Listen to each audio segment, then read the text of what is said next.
বৈষম্য বিরোধী ছাত্র আন্দোলনের সমর্থনে গেল ১৯ জুলাই সংযুক্ত আরব আমিরাতে কয়েক হাজার প্রবাসী বাংলাদেশি বিক্ষোভ করেন। ওই ঘটনায় দেশটির আদালত ৩ বাংলাদেশিকে যাবজ্জীবন কারাদণ্ড এবং আরও ৫৪ জনকে ১০ এবং ১১ বছরের সাজা দেন। জনসমক্ষে জড়ো হওয়া, অশান্তি উস্কে দেয়া, জননিরাপত্তা বিঘ্নিত করার দায়ে ২২ জুলাই আবুধাবি ফেডারেল আপিল আদালত এই রায় ঘোষণা করেন। গত ৫ আগস্ট শেখ হাসিনা সরকারের পতনের পর ড মোহাম্মদ ইউনূসের নেতৃত্বে অন্তর্বর্তী সরকার আসার পর তাদের সাজা মওকুফের বিষয়ে চলে কূটনৈতিকভাবে আলোচনা।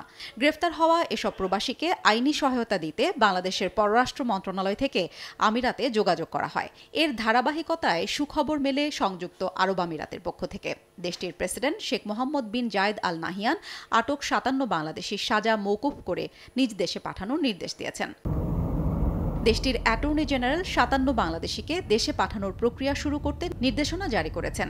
সংযুক্ত আরব আমিরাতের জন্য ক্ষতিকর এমন কোনো কাজ না করারও আহ্বান জানান তিনি।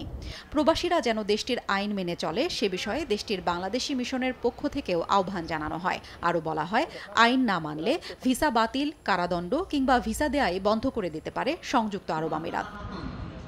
হাফসাতুন্নেসা, সময় সংবাদ।